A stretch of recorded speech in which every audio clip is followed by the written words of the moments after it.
Di bulan September 1944, Divisi Infanteri ke-35 Amerika yang berada di Prancis di kota Nancy tepatnya, sedang terdesak parah oleh serangan Wehrmacht. Garis depan antara kedua kubu pun lebur, membuat kekacauan yang membingungkan dengan hujan mortar dengan artileri yang secara acak memukul di berbagai area. Dalam kondisi tempur yang chaos ini, tak ada yang menyangka jika seorang serdadu bernama Kelly berhasil menculik perwira intelijen Wehrmacht dan berhasil juga mengungkap adanya penyimpanan emas Nazi Jerman yang mencapai nilai 16 juta dolar atau setara dengan 250 juta dolar di hari ini. Maka niatan perang pun berubah seketika menjadi niatan merampok. Kelly mengumpulkan krunya sendiri dan nekat masuk menembus garis musuh yang bahkan angkatan darat Amerika masih belum ada yang berani menyerbunya.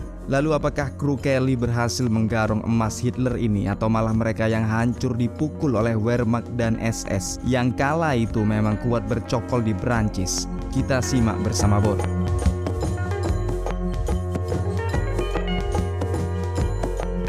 Dikisahkan Kelly berhasil menculik perwira intelijen Wehrmacht dan membawanya lari di tengah kalut kacaunya situasi perang sampai di pangkalan Amerika. Sesampainya di persembunyian kompinya, Kelly langsung berusaha menginterogasi tawanannya, namun kondisi semuanya sudah sedemikian parah dengan Jerman yang terus mendesak dan unit mortar serta artileri Amerika yang sudah sejam ini malah menghantam posisi serdadu Amerika sendiri.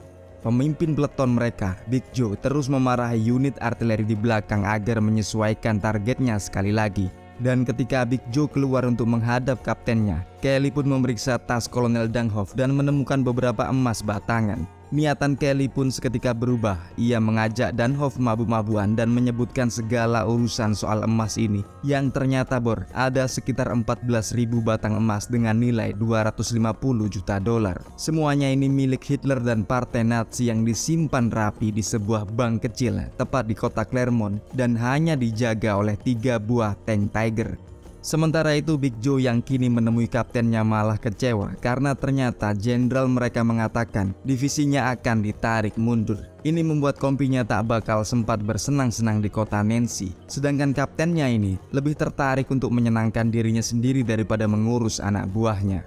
Dan memang kondisi garis depan Amerika semakin runyam adanya. Sekarang bukan lagi artileri mereka yang salah tembak, tapi ini giliran meriam kaliber 88 milik Jerman yang sedikit demi sedikit menghancurkan posisi mereka, membuat kompi Kelly langsung memutuskan untuk mundur teratur.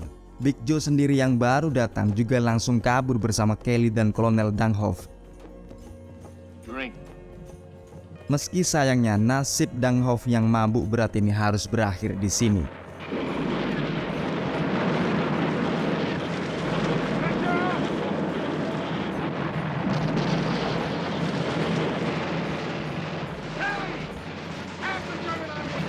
2 hari kemudian Kelly bergerak memulai misinya tanpa sepengetahuan Big Joe dan menyambangi Mulligan, seorang sersan artileri yang selama ini selalu salah dalam mengirim serangan jarak jauh yang mana lebih sering mematikan serdadu Amerika sendiri. Tapi karena hanya Mulligan yang bisa dipercayai oleh Kelly, maka ia pun diajak untuk bekerja sama. Kelly meminta Mulligan untuk mengirim serangan artileri ke sebuah titik di dalam peta dan menyuapnya dengan sebuah batang emas, memperingatkannya jika tugas kali ini sifatnya sangat-sangat rahasia. Sementara itu Big Joe masih terus kesal dengan kaptennya yang kini malah mengkhawatirkan cara mengangkut perahu layar rampasannya dan menyuruh kompi Big Joe untuk beristirahat selama 3 hari ini.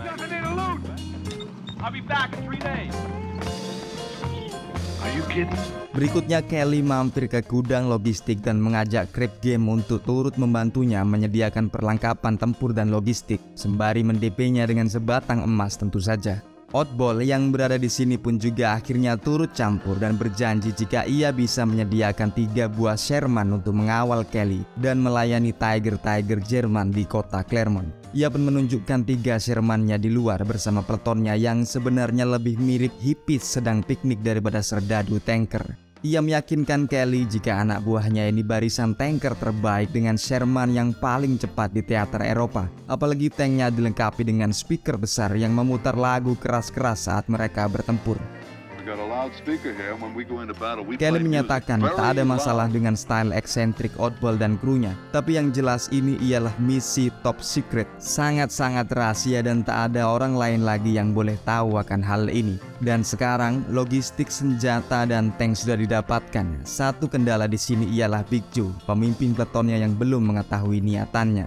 Dan memang Big Joe marah besar ketika mengetahui jika seisi peletonnya ternyata sudah setuju dengan misi liar Kelly untuk menggondol emas Hitler. Apalagi mendengar Crab Game dan Oddball juga sudah ikut bergabung. Bagi Big Joe, Crab Game ialah pengurus logistik yang tak tahu apa-apa soal perang dan hanya mementingkan keuntungan untuk dirinya sendiri. Sedangkan Oddball, seluruh divisi ini juga sudah tahu jika Oddball ialah tanker paling gila dengan anak buah yang juga mungkin sama edannya. Tapi melihat wajah-wajah serius seluruh serdadu di sini yang benar-benar ingin mengikuti rencana Kelly, ia pun mengalah dan menyetujui permintaan Kelly untuk memimpin semua orang di sini.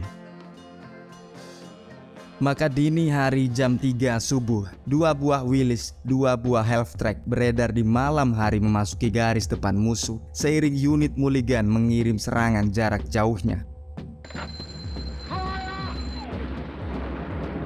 Konvoi Kelly dan Big Joe dengan cerdik memanfaatkan kekacauan ini untuk terus menembus garis musuh tanpa disadari oleh pasukan Jerman.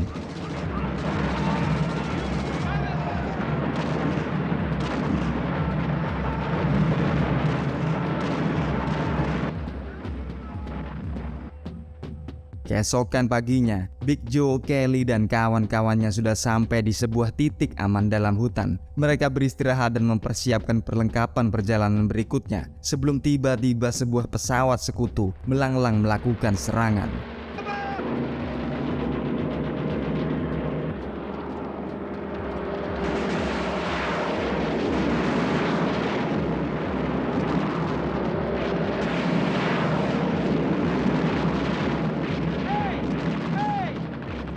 Kali ini Big Joe tak bisa menyalahkan pesawat ini karena memang mereka berada di belakang garis musuh. Dan sejauh ini tak ada pasukan Amerika satupun yang bisa menembus garis musuh kecuali peleton pencari harta karun ini. Pesawat itu pasti mengira Big Joe dan barisan Kelly ini ialah Jerman yang menyamar dengan kendaraan Amerika. Dan sekarang peleton ini tak punya kendaraan, memaksa semuanya berjalan kaki dan semakin beresiko bertemu dengan pasukan Wehrmacht. Sementara itu di markas besar, Jenderal Colt terlihat marah pada para perwira bawahannya, membahas kenapa sampai hari ini kota Nancy belum bisa dikuasai sepenuhnya. Padahal angkatan udara Amerika terus mengebom jembatan di kota itu. Anak buahnya malah beralasan jika ini karena Jerman selalu bisa membangun kembali jembatan-jembatan pada malam harinya. Dan kemarahan ini semakin menjadi-jadi karena foto-foto pesawat mata-mata kota Nancy dan Clermont hilang secara tiba-tiba. Hilang karena sudah dicuri oleh peleton tanker gila kita dan sedang dipelajari. 1 jam kemudian, Oddball tiba di sebuah instalasi militer milik Jerman di tengah hutan dan memutuskan langsung memberi kejutan.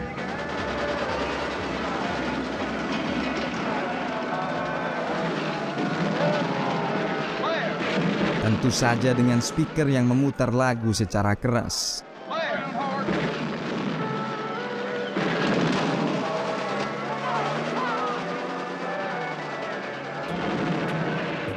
Situasi yang hampir sama pun dihadapi oleh peleton Big Joe yang kini secara tak sadar menyeberangi ladang ranjau.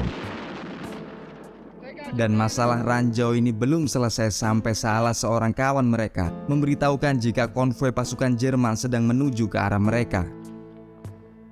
Big Joe memerintahkan untuk segera bersiap dan mengatur posisi.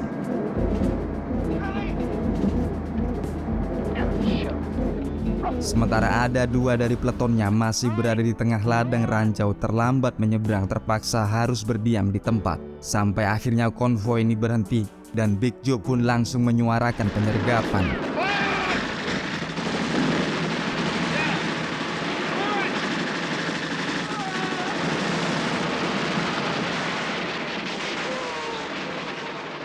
Rampung skirmish singkat ini mereka baru menyadari jika peletonnya sudah kehilangan 3 orang sejauh ini. Sama sekali tak menyangka jika misi mencuri emas ini bisa menjadi sangat mematikan.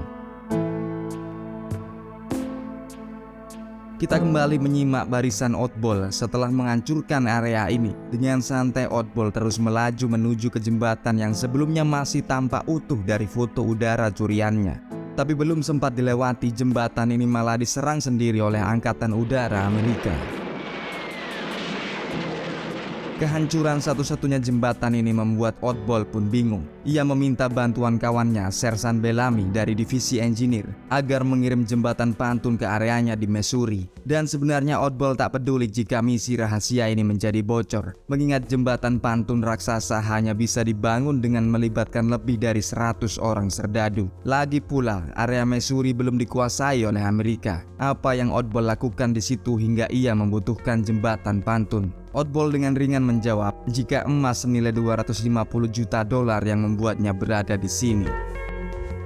Pada tengah malam, peleton Big Joe mendengar himne Perang Republik atau Blood on the Riser diputar sangat keras dari kejauhan. Kelly menjadi ingat ini pasti konvoi si Oddball yang sinting. Artinya sampai di sini mereka akan dikawal oleh Sherman. Tapi ini ternyata di luar harapan Kelly dan Big Joe. Oddball datang membawa ratusan orang dari divisi engineer yang semuanya sudah tahu jika misi mereka ialah menggarong emas batangan. Misi yang seharusnya rahasia ini tak lagi menjadi rahasia gara-gara Oddball. Keesokan paginya di markas besar, gosip jika pasukan Amerika sedang bergerak menyerbu dan berhasil merebut beberapa kota di belakang garis depan musuh akhirnya sampai di telinga Jenderal Colt. Ia marah kenapa ia tak diberitahu jika ada pergerakan yang luar biasa ini. Anak buahnya pun turut kebingungan. Mereka tak menerima laporan resmi dan mereka juga tak tahu siapa saja yang terlibat penyerbuan rahasia ini. Jenderal Colt ingin tahu siapa yang memimpin penyerangan ini. Harusnya dinaikkan pangkatnya menjadi mayor atau kolonel secepatnya. Anak buahnya menyatakan sejauh ini yang bisa mereka lacak hanya komunikasi radio unit penyerbu. Pesan mereka pun penuh dengan kata sandi aneh seperti Oddball, Crab Game, Big Joe dan lain-lain yang tak bisa dimengerti oleh para staf di sini. Sampai Jenderal Colt pun mendengar sendiri percakapan antara Kelly dan Big Joe dan ikut terbakar semangatnya meski masih kebingungan. Tanpa mengetahui jika pertempuran yang melibatkan seluruh orang di sini ialah karena ingin mencuri harta karun milik Jerman. Dan memang situasi pagi ini sangatlah brutal. Jerman menghujani mereka dengan artileri sejak subuh dan jembatan pantun belum juga terbangun dengan sempurna. Kabar buruknya, 2 Sherman mereka sudah hancur lebur. Namun Big Joe ingin mereka segera menyeberang sungai sebelum semuanya habis dipukul oleh meriam kaliber 88 milik Jerman. Maka Sherman terakhir milik Oddball pun berangkat sendirian, meninggalkan ratusan engineer yang masih sibuk memperbaiki jembatan pantun. Sementara Jenderal Colt terus menyemangati dari markas. Ia sangat bahagia mendengar keberhasilan unit misterius ini menjebol garis pertahanan Jerman sampai di Clermont dan langsung melesat keluar, berangkat menyusul menuju jembatan Clermont. Beberapa jam kemudian, Kelly dan Big Joe sudah sampai di tengah kota Clermont. Mereka sedang memata-matai bank yang ditengarai menyimpan 14.000 emas batangan senilai 250 juta. Yang tinggal kini hanyalah kekhawatiran Oddball karena di sekitar bank ini ada tiger-tiger yang siap melahap Sherman-nya kapan saja. Apalagi Sherman-nya cuma tinggal satu. Satu Sherman melawan 3 tiger ini namanya kegilaan maksimal. Dan bahkan Oddball yang gila pun tak berani lebih gila dari ini. Kelly pun berusaha menenangkannya, memberinya taktik brilian untuk menyergap tiger-tiger ini dengan aman. Sementara itu di tengah, tiger-tiger mulai menyalakan mesinnya. Dan jauh di pinggir, Big Joe dan peletonnya merayap turun. Dan lebih jauh lagi, Oddball dan Kelly mencari jalan untuk menyusup memutar tanpa ketahuan. Sampai di pinggir kota, Kelly menghentikan Oddball dan memberinya isyarat agar menunggu di sini. Untuk selanjutnya Kelly sendirian menyusup di tengah kota. Lalu kembali ke Oddball untuk menunjukkan posisi yang tepat agar bisa menyergap tiger milik musuh.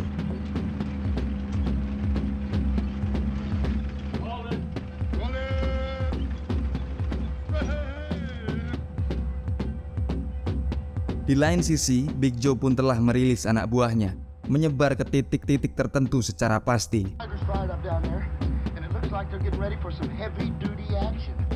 Dan di waktu yang tepat, koboi dikirim untuk menyembunyikan bel gereja. Dan dengan memanfaatkan suara kerasnya, semuanya pun menginisiasi pola dan posisi serangan. Ini dimulai dengan Gutkowski sendiri yang berada di atas menara gereja dengan mosin nagannya. Langsung saja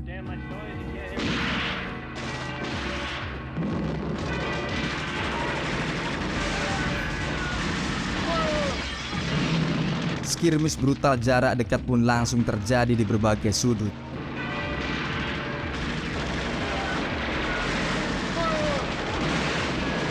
Satu Tiger musuh sudah hancur bokongnya. Kini hanya tinggal 2 Tiger masih bertaring yang kini secara terang-terangan menantang Sherman Oddball. Meski bersama Kelly, Oddball berhasil menjebak Tiger-Tiger ini.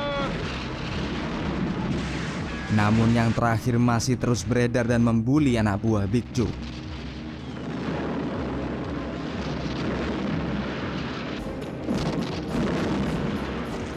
Kita balik ke jembatan Claremont setelah berjam-jam kemudian. Jembatan yang dibangun oleh 100 engineer ini akhirnya selesai.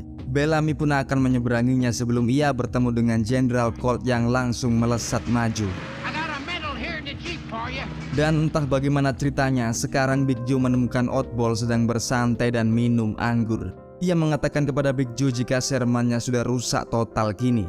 Dan jelas tak ada lagi yang bisa melawan satu Tiger SS terakhir ini. Tapi Crab Game menasihati Big Joe agar membuat deal dengan personelnya. Sehebat-hebatnya doktrin SS, emas batangan akan terasa lebih hebat dan berat.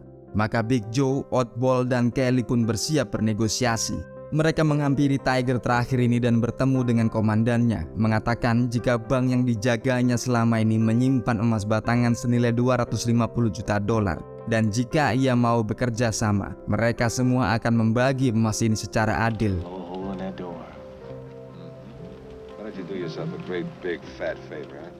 Maka sejenak kemudian,